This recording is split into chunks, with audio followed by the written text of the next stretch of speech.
Welcome to The Best Medicine. I'm your host, Dr. Bradley H. Werrell, and we're here to explore options and potentials to help us grow as individuals and as a community with one another in these difficult times and challenging times. We're exploring all manner of potentials related to the human experience, physical, psychological, medical, spiritual. It's a wonderful opportunity that we now experience in this critical phase of our human evolution. And I welcome you to join us in our podcast, become more aware, and identify with people who are helpful and supportive of you in your efforts as a human being on this planet and elsewhere too. We're going to be meeting people who are doing things that are widely variant from what is so-called normal within our society, in the creative space, within the social space. Our common purpose, seeking to generate positive potentials to improve the lives of everyone in our sphere of influence, and to expand that sphere of influence so that we may positively influence others that are not yet engaged directly with us. That's the goal here. We will learn more about each other as we go. I wish you the very best. Thank you very much for tuning in. This is another episode of the Best Medicine podcast with me, Brad Werrell, as your host. And I've got with me today my nephew, Zachary Werrell, who's just finished his second year of law school in University of Texas. Is that correct? That's it. So how'd you get there, Zach? Just tell the audience a little bit. Okay, so the elevator pitch here is I spent 6 years in the trenches as a political manager and consultant in Virginia. And I did some other races around the country, but my main work was in Virginia. And I probably my greatest hit, one hit wonder type thing is Dave Bratt's victory over Eric Cantor in the 2014 congressional primary. Never before, probably never again will a sitting House Majority Leader ever lose a primary. And so we did that, and then I won 3 more congressional races and wanted to do something a little more in line with my intellectual and academic interests than just making the same TV ads and internet ads about, oh, take out Obama, put Pelosi's face in. We're seeing, it's getting ugly. And then I actually was counter-protesting the Nazis in our own third-party protest at Charlottesville because I lived there. And we hated the guy who organized that thing. And I saw the deterioration going on, the violence increasing. It's like, this is getting a little hot and the juice is not worth the squeeze. So time to look for something else. And then I applied to law school because I've always had a deep abiding love of the law. And I'm glad that I came because it turns out I love the law more than I realized. Huh. That's when interesting. I started. So you tell them about your background on undergraduate work, So I went to little tiny liberal arts college in Philadelphia, Haverford College. I not really on speaking terms with anyone at the institution because they slandered me in the alumni magazine and then didn't even return a phone call from me. I've been featured in an earlier edition, first-time candidates. Zach likes to do first-time candidates. Let's just talk to them. No political editorialization, no crazy stuff, and they published stuff that said, oh, I'm a white supremacist sympathizer, I'm an anti-intellectual, hate the poor, all that stuff. And didn't get a phone call back from them. Wow. Or I got one email response that says, let's talk. And then I tried to follow up and nothing happened. But I studied economics and minored in political science at Bryn Mawr College, actually, the all-women's school, because Haverford didn't have a minor. Huh. And so I have a bachelor's in economics, minor in political science, and then I'm working on my Juris Doctorate at the University of Texas with a little interlude of political hackery and car salesmanship, and a brief period with my other uncle pulling wire as an electrician. There you go. There you go. Yeah, so it's an interesting place we are at. It's like you said that the juice wasn't worth the squeeze. That was in Charlottesville there. What does that mean? So, I mean, I was winning a bunch of races, like all of them, and nothing was happening. And it's like just not an efficient way for one person. That's not a one person type job. You know, it's like requires a whole thing. And it was like, it just wasn't hot enough and I wasn't getting paid. It was I had a bad business model that relied on winning races instead of like, you know, business considerations for the vendors and the consultants who have a vested interest in raising a bunch of money to spend on TV ads, which is a reason why when you analyze media purchases, paid media advertising, you have to exclude political campaigns from the analysis. This is the literature, this is not me. You have to exclude political campaigns because they are the only industry which is not only still heavily reliant on TV, but it's so disproportionately skewed to TV that they have to pull out political ads to run analysis of normal advertising. Because it's that abnormal? Because it's so grotesquely abnormal, the amount of money they spend on TV compared to digital and stuff.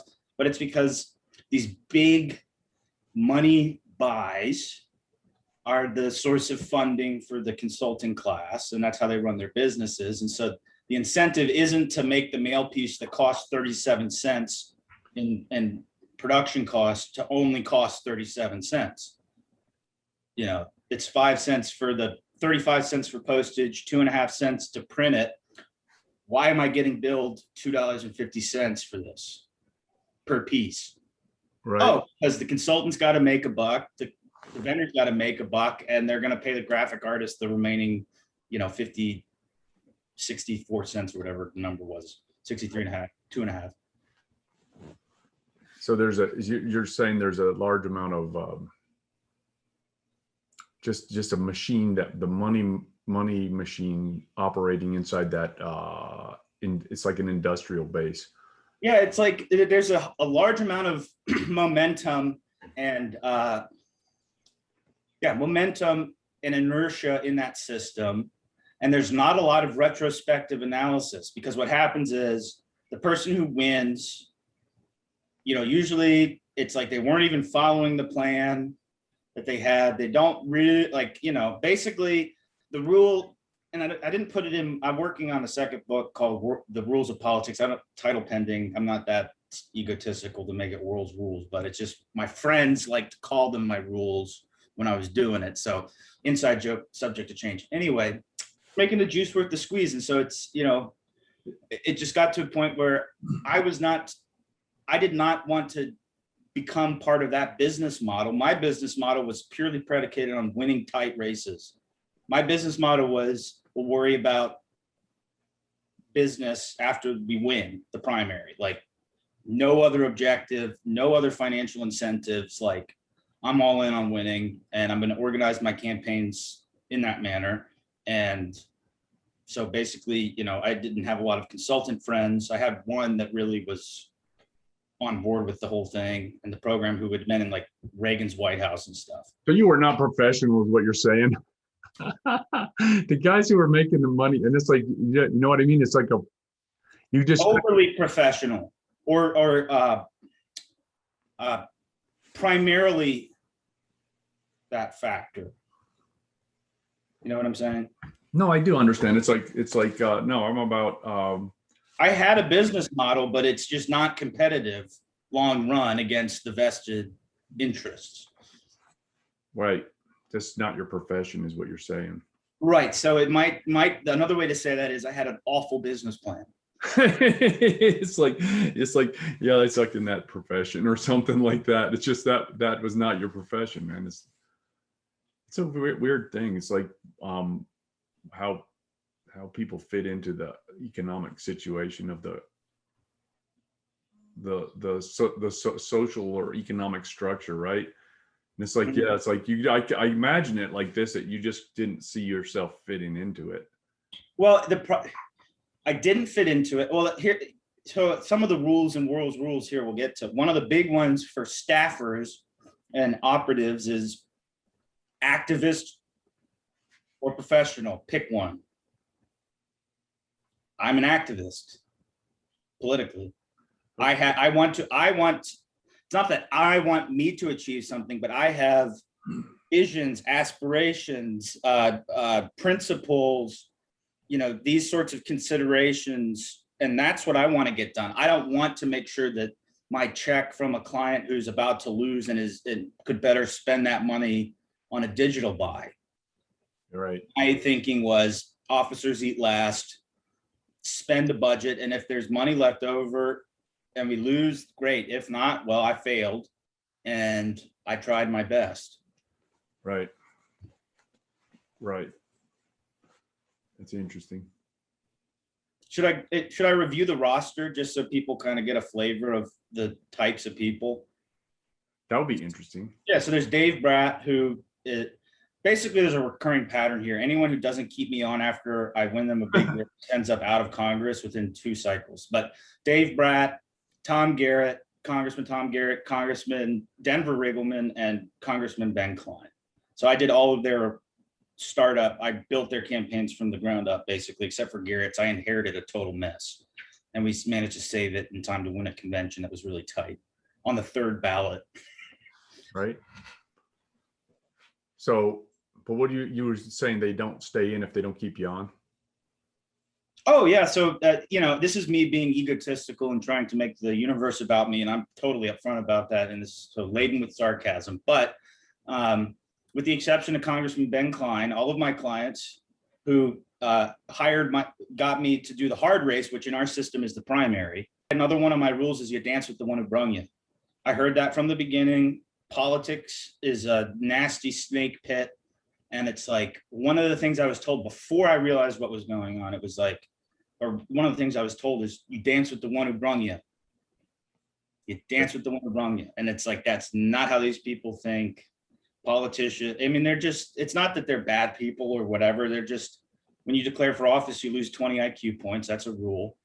And bad decisions get made and you suffer the consequences. Now, I'm not saying it's because of my absence they lost, right? That's an absurd proposition. What I am saying is, for my own ego's sake, I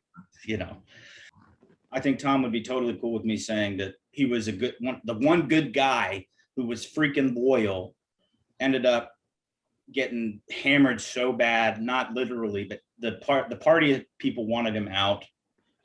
And he had a major personal problem, which probably could have been dealt with without all of it. But basically, he was forced to scream uncle because of the GOP establishment. And the guy who replaced me on Denver's race was his chief of staff. And I'm not saying that he was directly responsible for the leaked stories, but all roads lead to Rome. Here's a question like this. So since you quit that business, right? You were selling cars. How long was that lasting? That is just not right, brother. You need a proper cup. Jesus. No, I know. I like to joke that I've just been scraping on the bottom of the barrel. I went from politics to used car sales to law. But no, so I quit in 2018. After the 2018 cycle, I was like, not interested anymore. Got to just make a clean break. When was the Charlottesville thing? That was in 2017. So that was right after Tom Garrett. We got Tom Garrett in for the first time. And it was after I had done Denver's gubernatorial race, which we pulled out of the primary for, and then got him into Congress the next year. So Charlottesville was that. What's that? After Charlottesville, you did. So after Charlottesville, I was pretty shaken, and Denver's campaign, we pulled out of the primary, and I was like, I'm going to law school after Charlottesville. So I was like studying for the LSAT and all that. Meanwhile, I was pulling wire for Uncle Eric, driving up to Manassas every day, an hour and a half, be there at 6 a.m. Like, I'm cool. And the sleep schedule actually has been like this momentum, inertial type force in my life. Like, I have not gone back to staying up late and waking up late. Like, I've been a morning person ever since that experience. Huh. But then as I'm studying for the LSAT, I had a rule with my roommate. If I say anything, it'll have to be cut. My roommate, he's a nice guy. Let's put it that way. And I had this rule while I was studying for the LSAT, because like I paid for most of the apartment, so I got the downstairs off. Like, so I'm in the office, not really walled in, but it's like the office area. And the rule was, if I'm there and not on Facebook or like not on YouTube or not goofing off on the screen, don't bother me because I'm taking a practice SAT. And so the test is coming up in a month, and I'm sitting at the computer and I hear my roommate, who's partially deaf or basically completely deaf, so he's like got volume problems. He's running down the stairs, Zach, holy crap, like, and I knew what he was up to, and I said, let me guess, Congressman Goodlatte has resigned, and your client Ben Klein is about to declare for office. Like, okay, fine, let me turn this off. And we got the campaign going within 30 minutes, and then I neglected to study for the LSAT any longer. Took the test in the throes of running Ben Klein's convention and a statewide Senate primary. And then the Tom Garrett stuff blew apart. So then I had to do Denver. So I was doing 3 big races, and won 2 of them, and was supposed to lose the Senate primary by like 30, 40 points. They were calling our donors and saying, stop the attacks. Like, he's going to win, and you guys are damaging him going into the general. It's like, you're wrong. Stop calling my donors, and we're going to win this freaking thing. And you're going to be calling me, asking me how we did it. And then we lost by freaking 0.2 percentage points. Oh. We got Fairfaxed. What's Fairfax? So it only took me 1 cycle to realize that this was a thing, but it seems to take most Republicans in Virginia either a lifetime or potentially longer, because nobody seems to understand it yet. It doesn't matter how good it looks going into 10:30, 11 o'clock on election night. For the Republicans, you're going to be up, but guess what? Fairfax County is still up. Fairfax County is a gigantic blue county. So everyone's like, oh my God, we're going to do it. Like, they're screaming and everyone's excited. I'm the asshole in the back, just like, right. Pop those balloons, guys, and put the champagne away, because you're not even going to be within recount territory. You're going to lose by 7 points. Oh, and there you go. Oh, that's just late returning county. Mm-hmm. Big. Yeah. Strange world, huh? So then you were working car sales. Yeah, I was like, screw this, and How long were you out of politics before you went to law school? So July, so 8 months. I didn't think it was a year. I thought it was less than a year. Yeah, and so it was like January, and it's like I'm starting, I'm gonna be getting off, and so it's like I need to get work done. I need to pay my bills and stuff. And so I happen to know someone who owns a dealership, or his family owns a dealership. He's like 45. He was like with Tom Garrett, Central Virginia. And I lived in Charlottesville, and he owned a dealership out in Orange, which is like a 40-minute drive. I was a little north of Charlottesville, so it wasn't, an hour. And I was like, hey man, I will literally scrub toilets. I will rearrange papers. I will dig ditches out back. Like, I just need a job. Right. And he's like, want to sell cars? I was like, what? It's like not at all, actually, but I will. Okay. And so it's Reynolds GMC Subaru.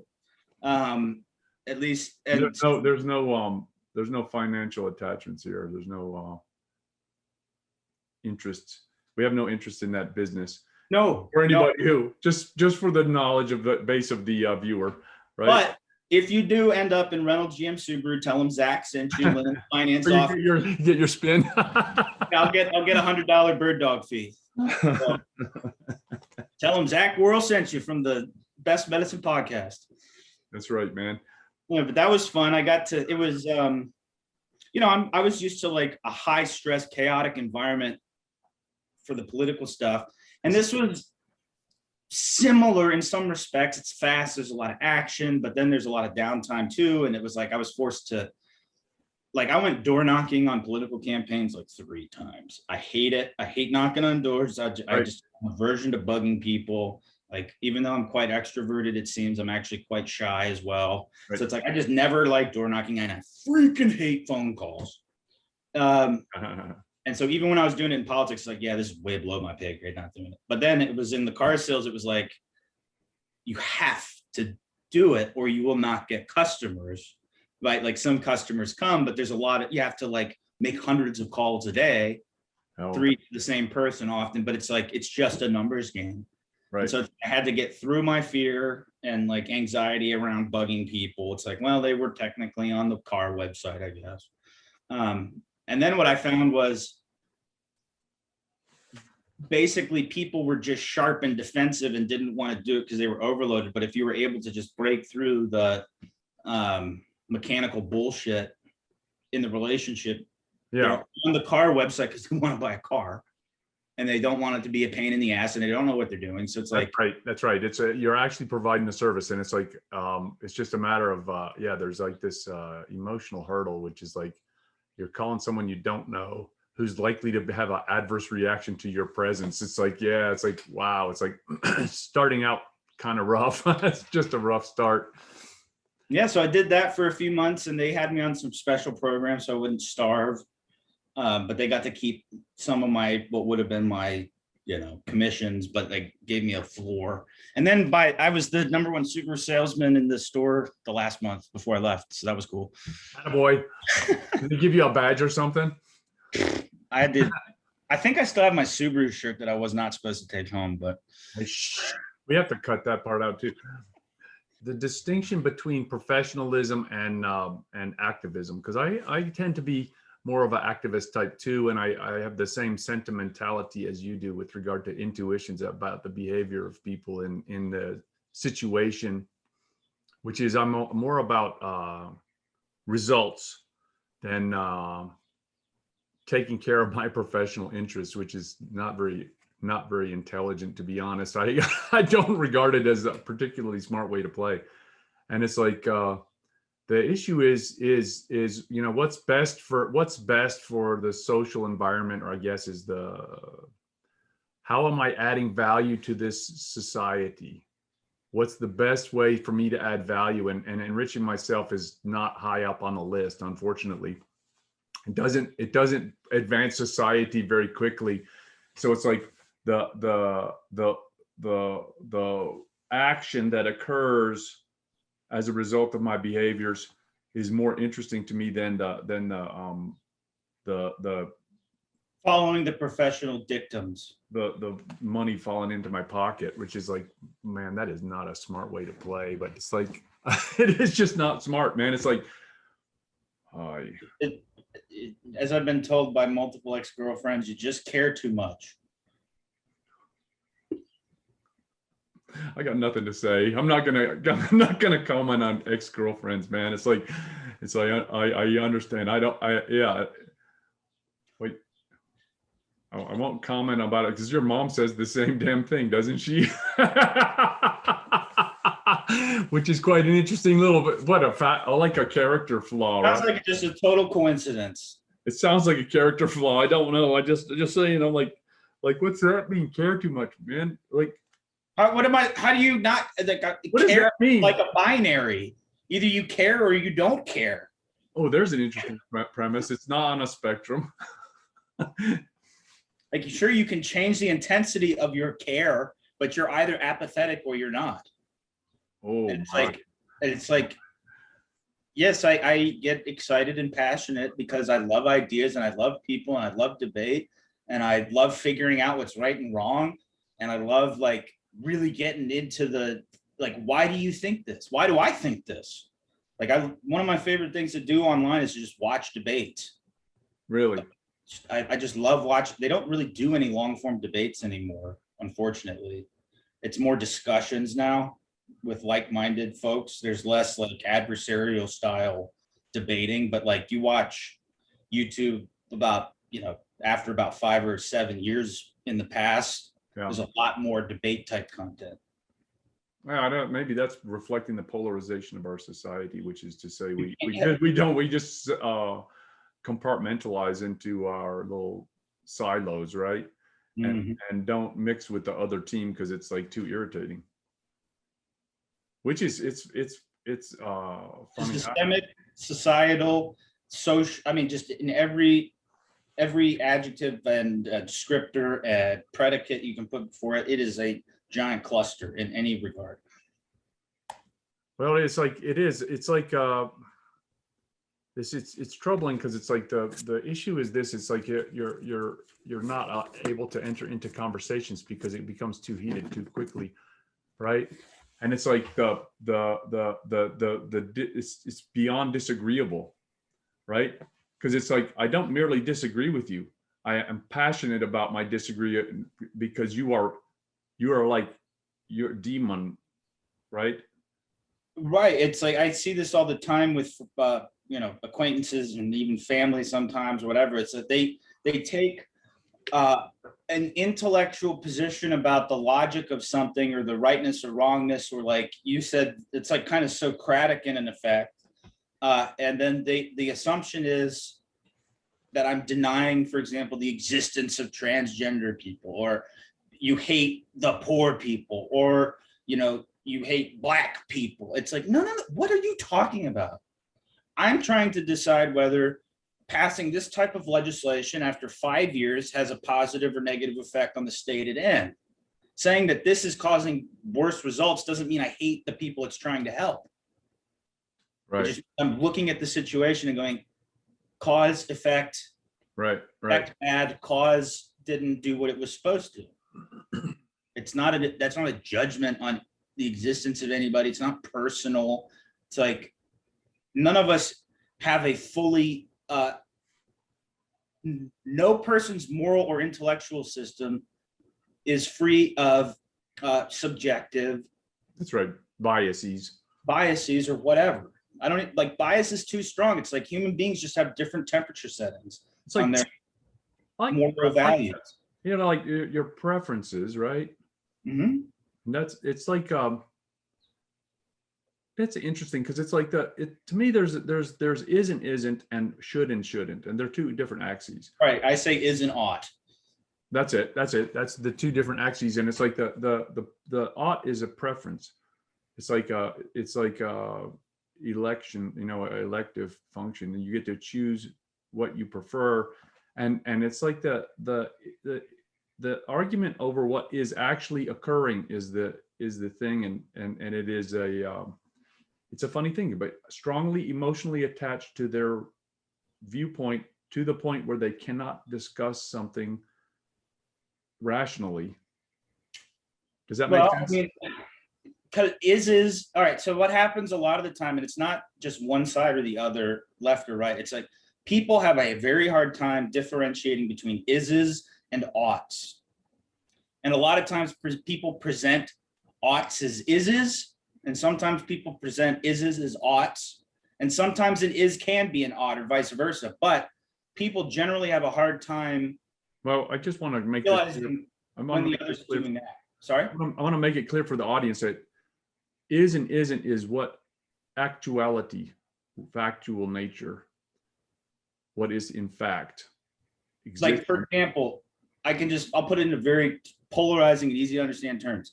And is would be a question of when does life begin? And ought is when can we terminate the pregnancy? Those are two different questions, but they bear in on the same question. But so I regard it as the ought as a moral axis. It's what. Yeah. And it's not so much preference as your intuitions will guide you in that regard, right? Right. But is and isn't is factual and provable, and it's intersubjectively verifiable. How about that? Whereas people ought is subjectively independent function. Yes, and so people will confuse someone saying this is the way the word works or whatever. This is what the word means, and then they take that to mean an ought because of the necessary logical consequences or whatever. It's like, I'm not making the ought claim. I am just making a factual description. And if that affects your views of the oughts or, whatever, that's on you. But it's not a problem with me. It's not that I'm a bad person. It's describing the is. Now, there are times where ises and oughts get confused. For example, if you say the free market is the best system, that is not a proper is. That's an ought. Yes. Now, you could try to make an abstracted case that it's an is, but that's not eminently provable. Otherwise, it would be not under dispute like gravity. It's just not the methodological tools to measure economic systems, all that stuff. You just can't. There's no way to definitively prove, like, testing the voltage in your right outlet. It's not simple. It's not simple. And it's like the interesting function there is like I run into this argument with regard to economics. People blame capitalism, and it is like it's too inflated of a term, because it's like what they call capitalism is crony capitalism or something else. It's not. It's legalized. It's too big of a snowball. It's dirty snowball. Right. It's like, so it's a category mistake almost. It's like, it's like lumping all the ills of society into a question of distribution of ownership is, first of all, overly simplistic. Dovetailing on that is a univariate regression trying to answer a multivariate problem, and is confusing a quality with a subset of a quality sort of that they then extend to the whole. So it's like you say capitalism, that's capitalist and it's bad. Well, it's like, well, there's elements of capitalism in there for sure, but to say it is capitalism and therefore is bad, it's like, I'm almost arguing like the no true Scotsman fallacy here, but I'm taking it from a analytical perspective and not arguing against myself. So the no true Scotsman is, well, that's not capitalism, because no true Scotsman plays golf wearing breeches. They wear kilts, and he's wearing a breech, so he can't be Scottish. Right. Well, who are you to define a true Scotsman? But anyway, the point of it is, you get these people who inappropriately, it's a permutation of ideology too, but it's like they break complicated systems down into univariate causal mechanisms and then ascribe the negative outcomes of the entire system to that that one chunk, partial aspect of the system. I think over extrapolated out to the rest. I think it's like this. It's like actually these people are they're feigning thought on the subject. They're not actually thinking about it, and they're not interested in doing the work to achieve. And it's like it satisfies their intuition, which is you're wrong, I'm right, and I have a what looks like an argument enough to me to satisfy my need to present some pseudo-logical reasoning and might well be logical. Well, it's okay, but it goes like this. It goes like this. Is like it allows me to vilify you and to maintain the illusion that I'm right and you're an evil demon guy or something like that. Right. Well, and it's not necessary. I mean, they're hoping to get to my elephant.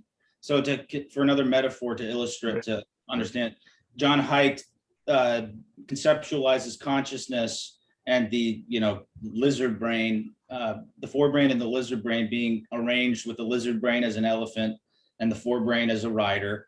And the rider of an elephant is obviously very small and seems to be in control so long as the elephant is cooperating.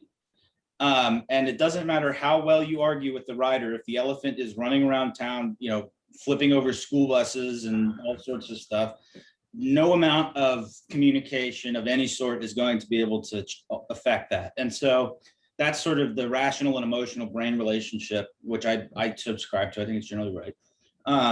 And so that sort of appeal where they say it's a bad person, that's kind of a lazy way to get elephants in the crowd on your side against the person. Oh, so it's recruiting the audience. Mm-hmm. So it's like, it's interesting. So I have conversations on a weekly basis, roughly, with a neighbor of mine that sat next to me in med school. And it's like that. If I see him getting too riled up, I will avoid the subject. I'm not going to do it.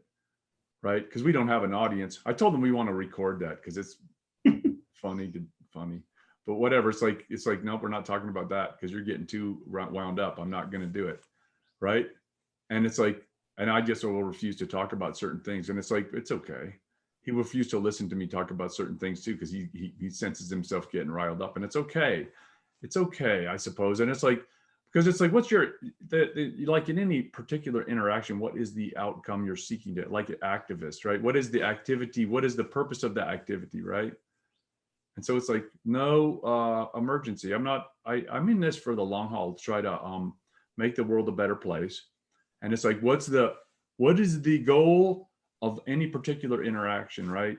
And it's like, I'm getting you riled up is not helping me. It's not going to help anybody. It's just going to rub everybody's fur the wrong way, and we're going to leave it with a bad taste in our mouth. And there's no audience here, so that's like you're irritating my elephant, and there's no there's no end game here. There's no juice on the other end of the squeeze. I see. So it's just bad, and everybody does this, so it's not uniquely bad on your neighbor. It's just an interesting sociological phenomenon that is becoming more and more true the more and more time I spend on this earth. What do you mean by that? That it's, as much as we like to pretend that everything is hyperlogical or could be hyperlogical, it's not. Yeah, no, even logical people have, they're even like completely fact-based and systematic thinkers or whatever. Like, there's going to be human variability built into their wet work. That's right. It's sloppy. So human beings are sloppy creatures, man. It is just a mess. And it's like, okay, how do we make this work? And it's like, make it match well enough so that they don't go crazy, right? And it's like so I kind of like this is the entire function is intuitive, okay? So that we can cooperate and not be thinking too much, because it's too much work. Thinking is hard work. It takes, like, you have to, learning, it requires a lot of nervous activity, and nervous tissue is expensive to operate and maintain. And so it's like it takes too much effort to think about what's going on. We don't want to operate that way. We want to go into a situation that's very predictable and be able to determine that everybody's operating within normal parameters, and we don't have to think. We go get our coffee at the convenience store and come out and nobody got hurt, right? We didn't have to get into a tussle with the owner whether or not I was wearing a mask. The coffee was there. The guy who had to make the coffee did it. Like, there were cups. There was store was open. The electricity was on. The internet was working, so you could take the debit card payment. Like, right, and they accept the currency that I'm offering, and just all these things that we don't think about. We don't want to think about this stuff. So, because it's like this, it's funny because it's like, as long as everybody's operating within your parameters, you don't think your mind is doing other stuff. There's less loss. What's that? There's less loss. That's right. But it's like, as soon as someone does something funny, that's like, whoa, what is going on here? Like, what is that guy doing? Now your attention is focused and the efficiency of the operation is lost. It's like, whoa, what is that guy doing? And then everybody renegotiates in their mind, right? Like, how do I make it through this? Because I just want to get the doors over there. Shit, it's on the other side of that crazy man. Just right. And so that's an expensive way to live your life, man. You can't do it because it's like there's too many little transactions that are occurring all the time with people. And how do we make it smooth and seamless? Which is like, so that's, I guess, the cooperation, proper social engagement is frictionless, right? Theoretically optimal social interaction would be frictionless in that regard. Right, because it's like we're making exchanges, we're trading, and we're just doing this. The social interaction is very like formal, simple. It's preemptive conflict resolution. Right. We've already resolved these conflicts like 2,000 years ago, maybe. Right. And it's like, we don't do that. We just do the trade and we're good. But it's like this is interesting because it's like what has been done is the normalization of intentional non-cooperative activism by people who are alienated by intent, in my opinion. They're alienated from the social situation because of some other situation. They're being granted license to act out, right? And to make it non-cooperative. But you see the people getting yelled at the restaurant, like, whoa, man, don't yell at me when I'm trying to have dinner with my wife, right? It's rude. And it's like, but it's normalization of this type of antisocial behavior. And it's like, it's troubling to me because it's like, that can't end well. It can just end, but persistence in that course of action will not end well. It's not, this is going to be problematic because it's like you're preventing people from functioning in their social environment, and you're intentionally disturbing them. It's like there's stages of conflict resolution. So there's preemptive conflict resolution, which is acquired by rules, society, custom, language, whatever. It's like, and then there's the next stage is resorting to language, direct confrontation of the problem using the tool of language to try to resolve the conflict. And then where that fails, that's where force enters. Mm-hmm. Well, it's like, I would say this is interesting, the parsing it out, but it's like, so there's no conflict, normative behavioral pre-resolution. This is a solved problem. It's not a problem. Then there's, you call verbalism, I call civil resolution, right? And then there's extra verbal. No, like physical resolution of conflict resolution by non-civil means, right? And it's like, you at first the rules say don't sleep in somebody else's house that's not yours. Then you say, hey, can you get out of my house? And then if they don't, you have to call the cops to have them removed and arrested physically. That's still yes. That falls within civil, however, still, right? Sure. And then if the cops don't show up, then you take a shotgun to their head or whatever. Oh my. I don't know what's happening out there. I live in my ivory tower, cloistered from the world. Just awful. It's like this. So it's like, well, it's like, it's troubling because it's like, it's interesting. It is an interesting situation. We're in this ticklish situation, which is like I had this conversation with my neighbor and other people too that don't agree with me. And I said, we've been discussing these matters for years, like decades even. And we have yet to resolve any social matters. And we agree on little, okay? Or we disagree on much, okay? And it's like this, it's like I said, there must be a theory in your mind, which is to say, you have to have a theory in your mind as to how I can be so consistently wrong, right? And so I asked that question to my wife, right? And she said, what's your theory about me? She's smart, man. She's sharp. And so she says, I said, well-intended, bad information. She didn't answer what her theory for me was. She goes, how do you know it's me that has bad information? I said, that was excellent too, right? And it's like, it's an interesting question. And it's like, well, that's a fair question. I think it's totally fair, right? And it's like the issue is, I honestly don't, well-intended has to do with intuition, right? And it's like your intentionality like is driven by intuition, like what's right. I think everybody is doing what they think is right. Sure. Even like criminals think that they have some justification. There's always an excuse That's right. for reason. So, right.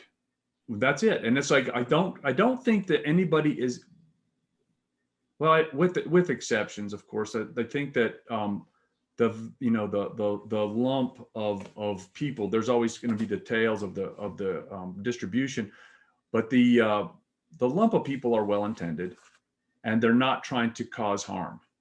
Okay, there are always going to be those that are intent on just nihilistic breaking things, right? There's always malevolence in a human system. That's right. But it is so the activism part of me is like, this is like, how do we make this work better and prevent or let's keep the conflict resolution within civil bounds, right? That's the law, right? And it's like, that's what's interesting to me, which I didn't expect to come to this conclusion, but it's doing the other work that I'm doing, which is related to science, and then application of science to the law so that we can know what to do in circumstances that's intersubjectively verifiable, so that everybody can be satisfied as to what is really going on, and that we're being civil with one another and achieving the goals for us individually, and then as a society or as a group moving forward into the future that is beneficial to everybody, optimally beneficial, I suppose.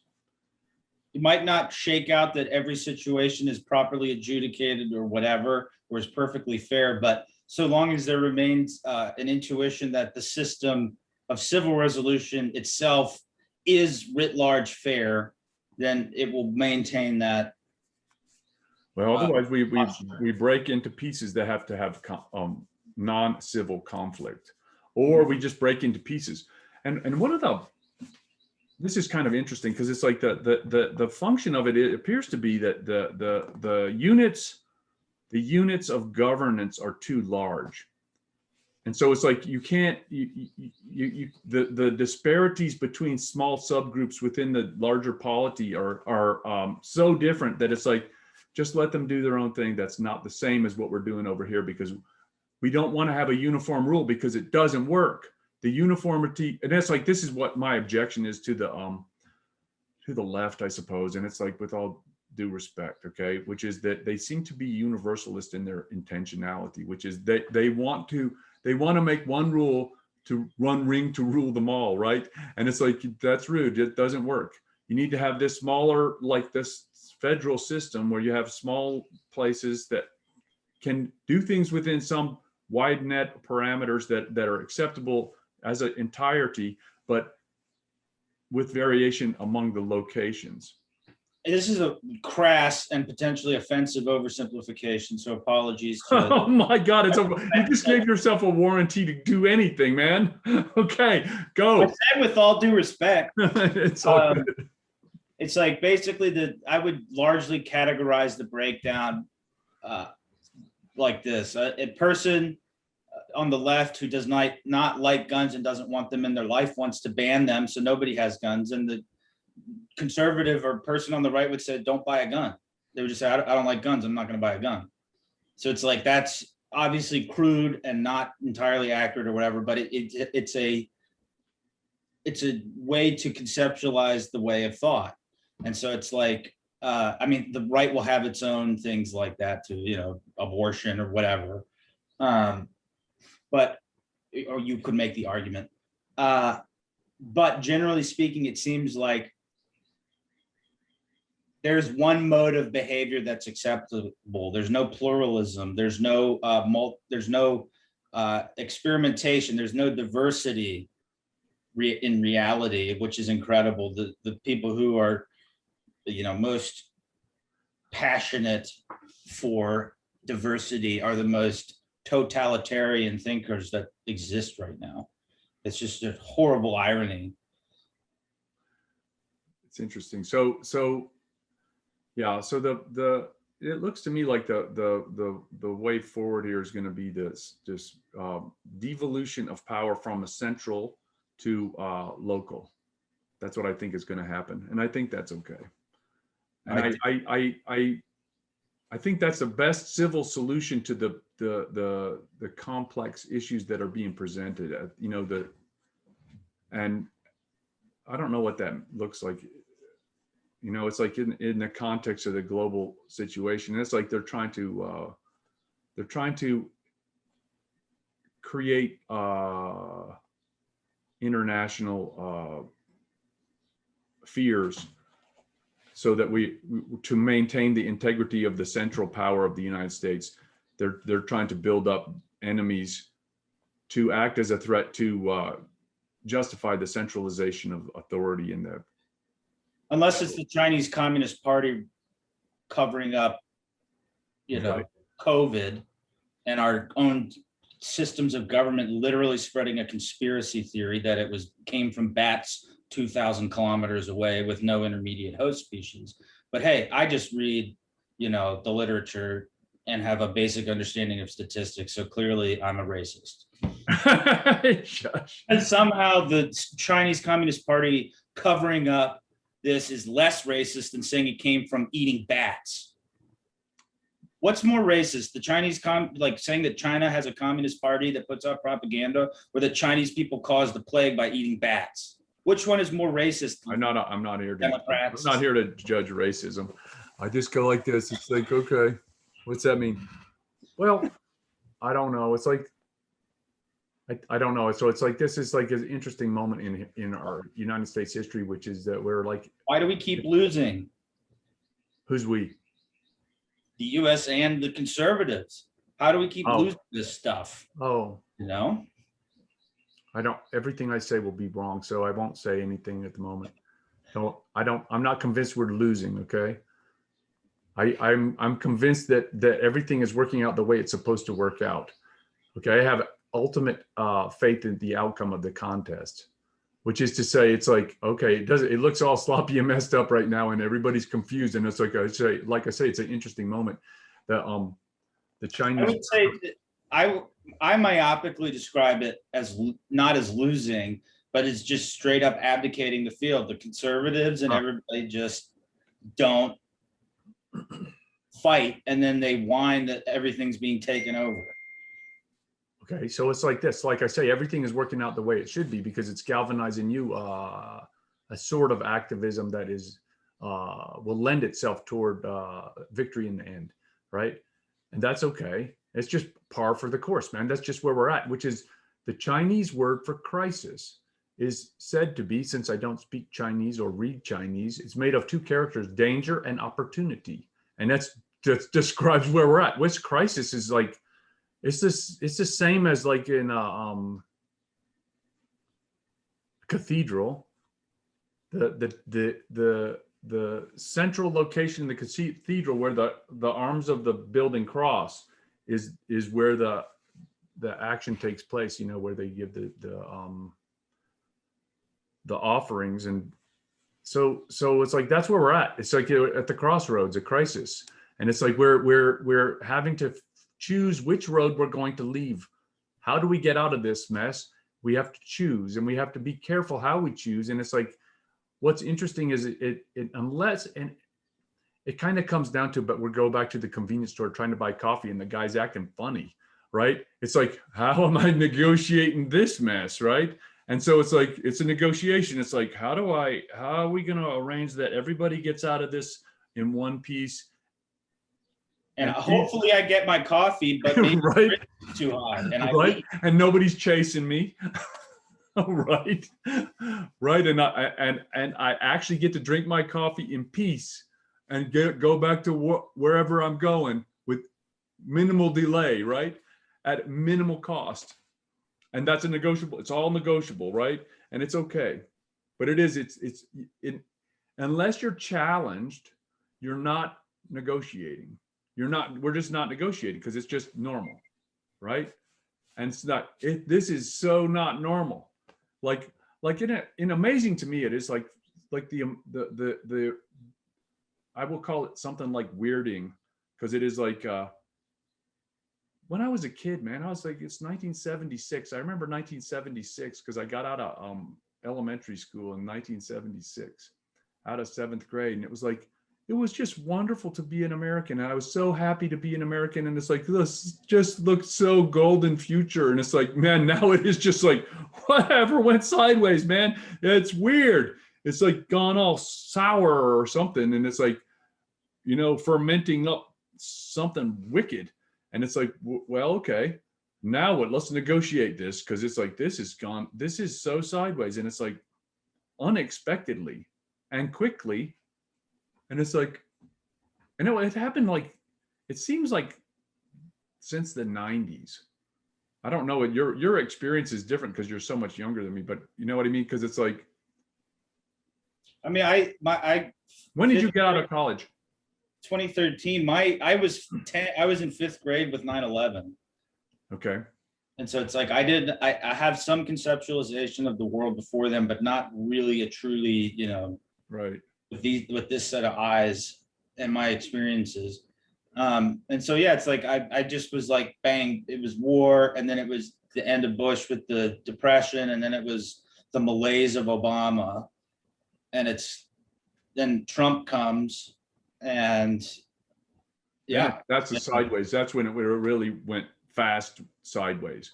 Cause it's like, cause my impression was, I was under the impression before 9/11. So 2000, there was I had a premonition of something was coming like this, and it's like that thing went weird, and then the response was just wrong, and it's like they're looking for weapons of mass destruction in Iraq, and they failed to come up with any. They didn't even fake like they found them, and I'm like, man, this is just not right. It's just not right. It's like, so they're brewing up this cauldron of mess in the Middle East, and the Benghazi affair, right? And then it's like, and it was still pretty normal, but it was definitely weird. Okay, but then it broke at that 2016 election. I think one of the biggest, most poignantly illustrative happenings is like literally Fauci and the American medical bureaucracy actively spreading a freaking conspiracy theory. I don't see, it's like, I'm not trying to be accusatory in that way. And I absolutely don't know anywhere near enough to make any sort of medical or scientific prognostication.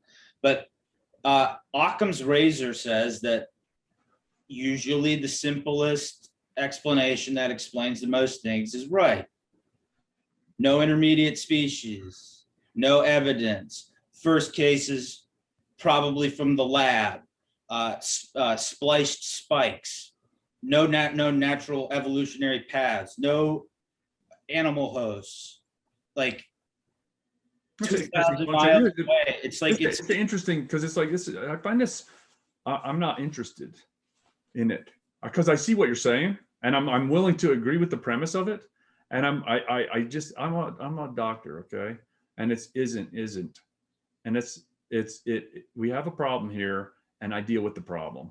And I could be wrong. It might not. No, I'm not. We're taking the side of the Chinese Communist Party in the propaganda instead of saying we should actually investigate. I understand you. China be damned if you did. Like, I know, but it's like this is like, so I'm not arguing with you, and I'm like, it's like I find the question to be fairly uninteresting.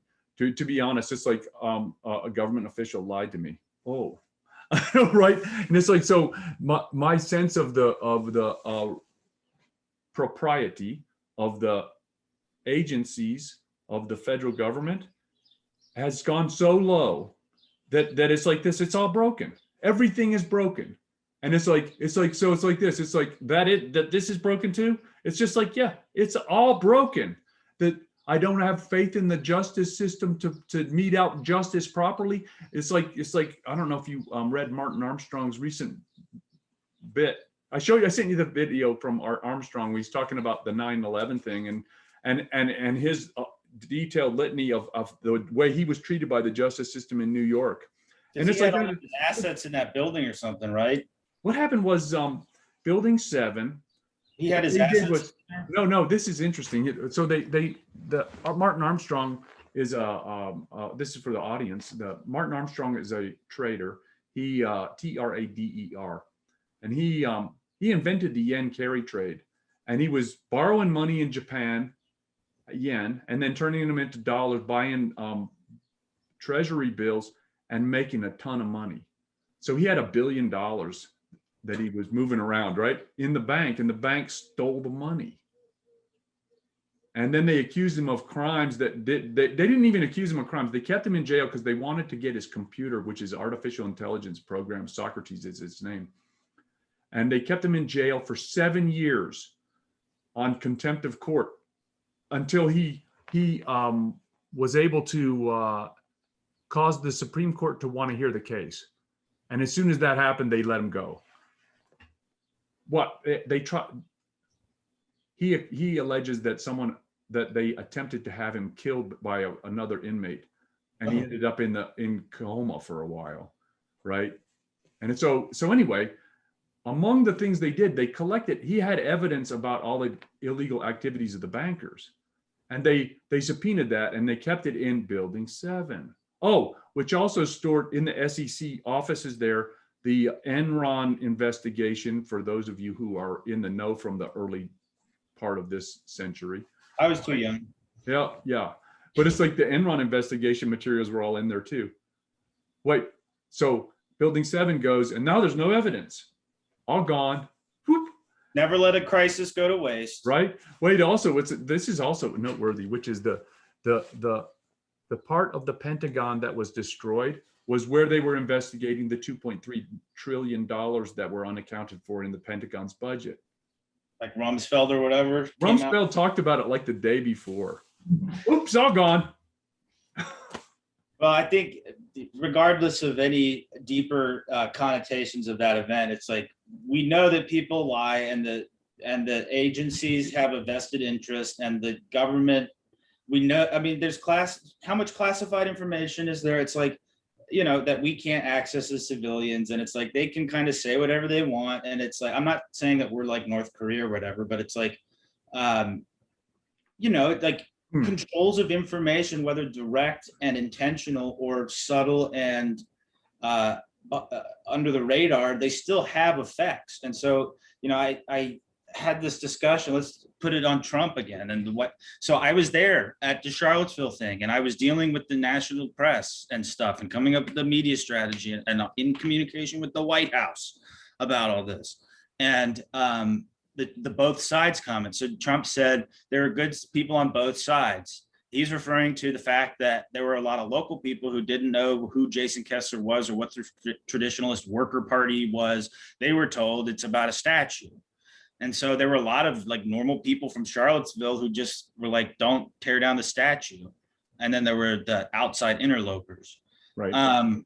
And so Trump says there were good people on both sides, referring to like the normal people who were there who had no intention or desire to be associated with any of those cretins who ended up ruining the day and taking the lives of people and stuff, right? But he said, someone says, are you talking about the white supremacists? He goes, no, I'm not talking about them.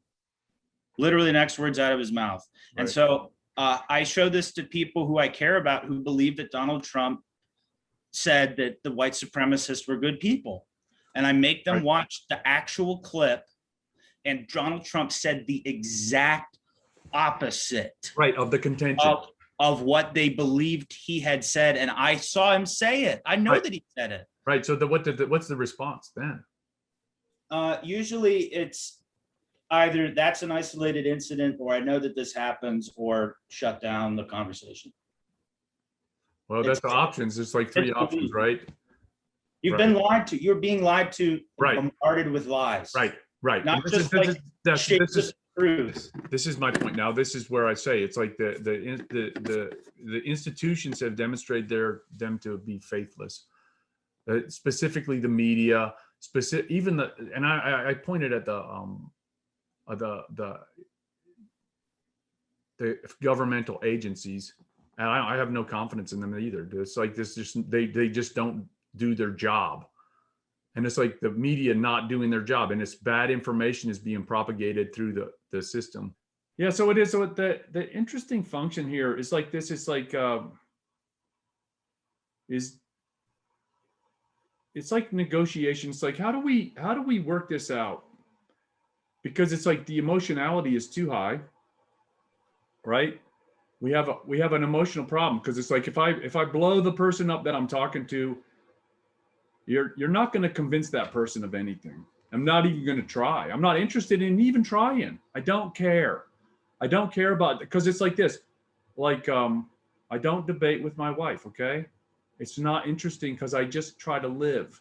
Right, and I don't bring up controversial stuff with my nuclear family. I intentionally, because it's cantankerous, it's cacophonous, it's not, doesn't, the juice isn't worth the squeeze. That's right. That's right. I like that. That was good. Brought it back to your rules, man. And that was good. That was a slick little plug. So the issue is this is yet still we're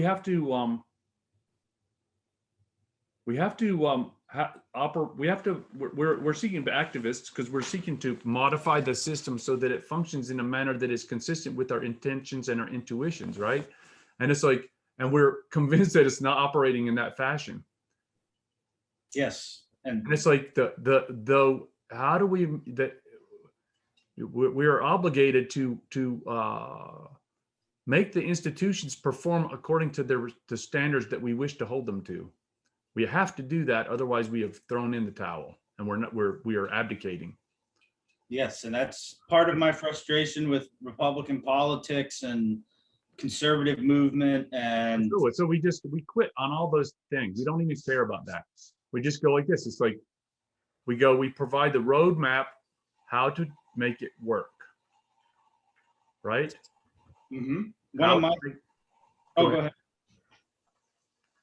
We're just trying to provide a roadmap so that a viable course of action that can be taken by people who think like us, that want to make sure that things operate in a manner that is consistent with the way we think the world should operate. Yes. And eliminate those things that are causing problems within the civil structure, civil framework, right? So one of Saul Alinsky's rules for radicals: nothing in politics moves unless it's pushed. Huh. And so who pushes? Activists. Right. And so, this is one of my complaints about the legal or academia in general, and to a lesser degree, thank goodness, academia in the legal realm, is, we hear conservatives say all the time, oh, the universities are completely taken over and there's all these bad ideas, and oh, we're just getting pilloried and intellectually and academically. It's like, how is it possible? I mean, obviously there could be institutional and exponential growth and all these other factors that could play in, but how on earth is it possible that the left supplies like 3/4 of our intelligentsia? Well, it requires the majority of normal people who go, academia is for the birds, screw them. And then it just is like this self-fulfilling prophecy where we have abdicated academic fields. And now, which Supreme Court justice would you say was educated under the tutelage of a non-consequentialist professor? There might be one or two that went to Harvard that had Dershowitz or whatever, but all of our Supreme Court justices, even with a 6-3 majority, they are imbued with legal positivism and legal realism, which leads to consequentialist jurisprudence, which just means I'm going to rule based on the consequences, not based on the legal underpinnings. I understand you. And so that's, I'm a big originalist, but I'm also not one of these people who thinks that originalism is necessarily the answer to consequentialist jurisprudence on the bench. So I think we need to back away from the law a little bit here. Okay. Because the audience is not so specialized. Sure. The premise here is like this, though. I think we can perhaps move forward in a direction that may be interesting to both of us, which is to say, perhaps we can generate this guidebook for action, right? Positive action in this critical state we are in, right? Does that sound like a reasonable course? Like, Yes. can you make a project or something like that that is like how to guidebook for people, like regular people, young people especially, because they're the young people are the ones that are having the biggest problem right now, because it's like, what do I do? How do I make this work? Well, it's not only what do I do, but we have this proliferation of obvious non-truth being promulgated as truth, and it's this erosion of insistence and belief in an objective truth. And so we've just, when you destroy objectivity and truth, it's a hard thing to then say that the subjective truth is the truth unless it's coincidental. Trying to process that, man, because it's like I understand what you're saying. I think truth properly defined cannot be rooted in the subjective. Else truth has no universal meaning. Else truth cannot be true. Right. And this goes to this deconstructionist nonsense, right? Yeah, and it's like so it's intersubjectively verifiability. Intersubjective verifiability is essential for what is. And whether it's objective or if it's predicated upon coherence of multiple subjective views, those function largely the same. So if something is true a priori, then it doesn't matter whether the truth is derived from the fact that it is a priori true, or that party A and party B discussing that truth have intersubjectively agreed that that is a true. So the intersubjective truth can also be objectively true, but it's not necessarily true that anything intersubjectively true is objectively true. But we use them as proxies for one and the same. Right. And it kind of comes down to, it's like, it's interesting because it's like, what is the social operability of language, right? Because it's like, it's close enough to the truth for our purposes at this time, right? It's like, okay, and I can get my coffee now. Are we free to go? Am I free to go? I take my money. I've got my coffee. We're good, right? It's like this. We're not having to do this, are we? I mean, I need to know right now. The guy having a schizoid break in the, by the counter is not a problem for me. Okay, and wait, I'll leave you to it. You guys can work it out. This is no longer in my universe. So it is, and it's like what I find is the alienation. And it goes to bad information, right? And sort of the bad information is like this. And so, and it's coming out of universities. I will not hesitate to vilify them in some regard here, which is they're propagating a message. And I think propagating is a great term because it's like propaganda, which is they're propagating a message, which is normal is bad. And you're being injured, you're being harmed by normal. Therefore, go raise hell everywhere you go. It's even deeper than that, because to exist in the world and to be able to properly negotiate the world, there has to be some element of that which I perceive to be true is true. Because if you never have anything that you can perceive to be true as true, then how on earth can you possibly motivate? It just becomes reductionist and totally non-negotiable situation. And so you're telling kids, all right, we're getting into the minefield, but I think this is not that controversial. I mean, we're telling kids that the observation that there are men and women and boys and girls, and you can generally ascertain the difference with 99.9% certainty. The totally opposite view is being pushed, that boys and girls are not only the same, but there's not even such a thing. Right. Your observations of reality that you're using to fill out this worldview that the adults have provided the superstructure of words and stuff, and and you're trying to map out your lived experience as a freaking semi-conscious, semi-formulated, piece of there. Right. And then so that's why I think it's even more fundamental. And so it's like, my mom will say, why do you care? It's like, I don't care about transgender people, individuals per se. I think that they should be allowed to do whatever they want. And if whatever they do makes them happy, by God, please, I'm about maximizing human happiness and achievement. Right. But the deeper problem here is we're telling people and training kids from a young age that their mental faculties and their observational faculties are not suited to navigate the world. Here is that we're asking them to take leave of their senses. Right? It's like, that's not a good, that's a dissociative state.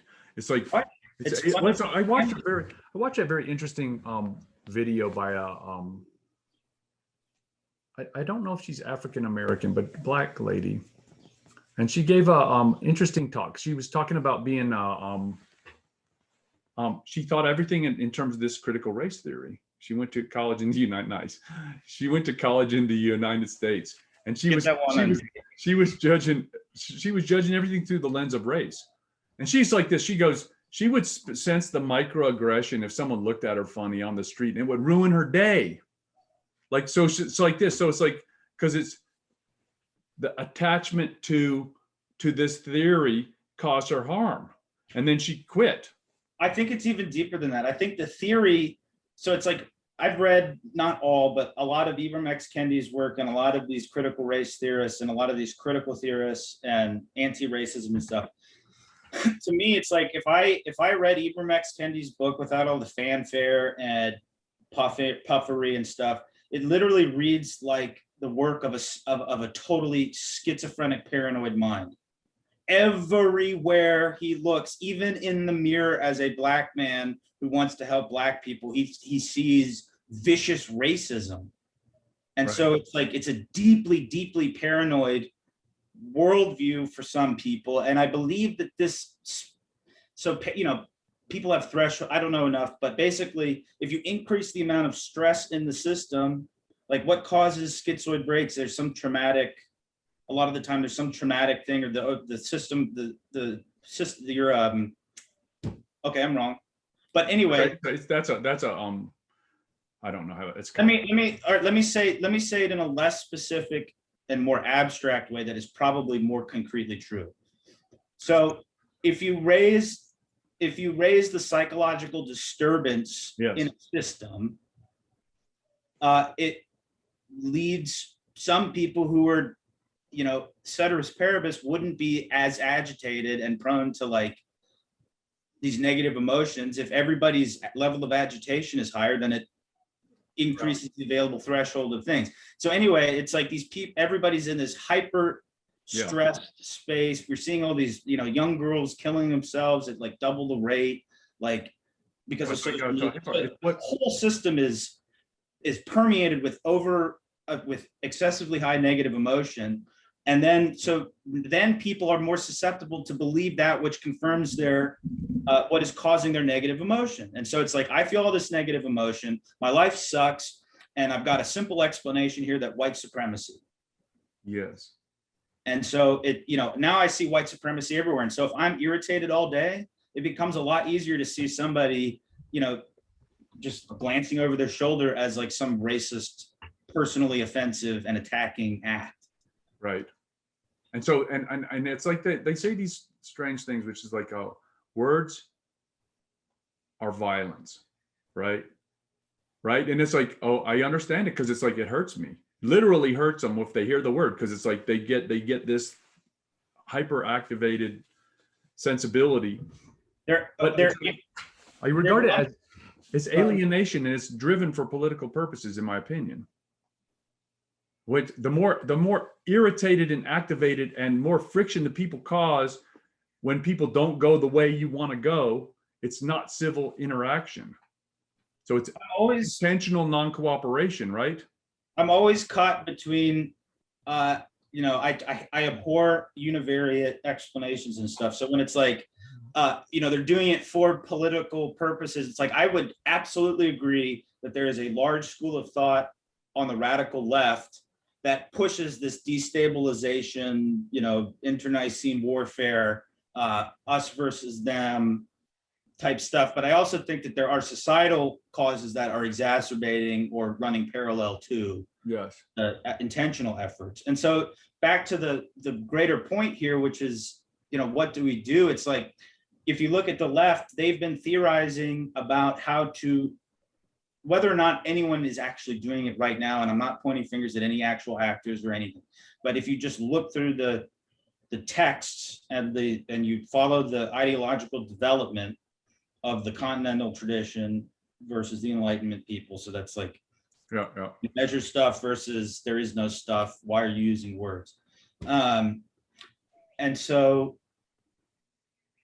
basically we end up in a place where the left has been studying how to do this, and they've developed, a whole litany of different theories about how to push culture. But it seems like the conservatives, like, we're trying to conserve what we were doing 20 years ago to fight these people. And they've moved on to they've advanced chronologically and strategically 20 years. And we're trying to conserve the previous methods of behavior that have not only already been routed, but have been proven to not work in the past. So how on earth could you apply them in the future? And so I say all this, it's like, I don't know that there's like, okay, here's the 10 rules for saving the republic. Like, I don't know about that. Like, here, but I do think that a serious, you can't beat a plan with no plan. That's right. That's another rule, man. I like that. Another one of rules. And it's like, right now, the right is completely reactionary. That's why I'm suggesting, I think we make a project, you and me, we'll make a project to generate a plan of action, like a general plan of action, right? For engagement to rectify the situation in a civil manner, right? I think that that's a good start. And to give, everybody should be able to find a place inside there where they can comfortably fit and be productive in that regards. And we can generate a like a book or something like that. Yeah, it's like, I don't know what if it's a 10-step program or whatever, the 12-step, Recovering Conservatives Anonymous, whatever. But it's like, I think that what the obvious and best place for anyone to start, and you don't need any sort of central directive or anyone putting a huge amount of intellectual effort into coming up with the plan. At root, every plan is based on the action of the individuals involved. And so, right, as an individual, I think like one of the first and most important things to do is all conservatives and Republicans and what normies or whatever need to realize that social media is not real. There you go. That's a good rule right there. I'm not putting it in my rules because that's a different domain. Thing. Different domain. We're not going there. Just so the audience knows, my rules are about political campaigning and geared towards underdogs and beating money and stuff. But some of them are true across the board. But I'm not going to put social media is not real in there because social media is an important tool.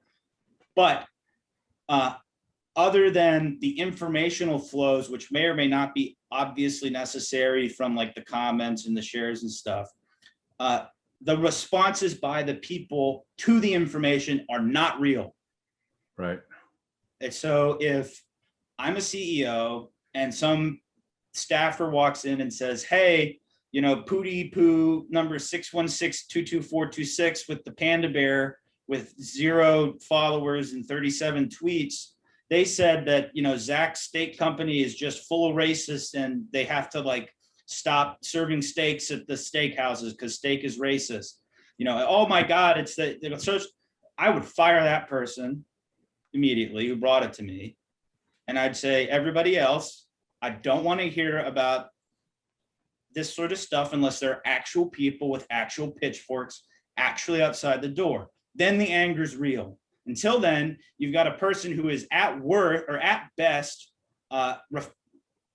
reflexively mad and venting And at worst, you have a coordinated, cynical attempt to manipulate behavior by masking one's strength. And so it's like the number one thing that, conservatives and liberals, politicians, activists, anyone can do is like realize that social media is not freaking reality. Right. So here's what we're going to do. We're going to work on this plan of action as a course of forward going here. I like that plan. Then let's see, we've created we generated an impulse that we can act upon, and we can move into forward going, right? A collaborative effort. I like that. So I guess this book would be sort of like the keystone, and then Werrell's Rules of Politics is an iteration. So if you want to enter the political field and not screw up, you do this. And obviously the rules aren't the same over here because social media isn't real over here, but it's pretty important over here. And that's right. Yeah, that's right. Here's the keystone, and then we'll build. Oh, here's what you do as a lawyer. Here's what you do. Right. I like it. Right. We'll make a whole little like a library match set, right? Just a beautiful little box. Just and it's like the Ghostbusters book. So it's like, if dealing with a political problem, go to volume 36. There you go. I hope you enjoyed this episode of the Best Medicine Podcast with Bradley H. Werrell, D.O. Don't forget to hit like and subscribe below, either over there or over there. Also, if you're interested in a medical consultation with myself, there's also information below.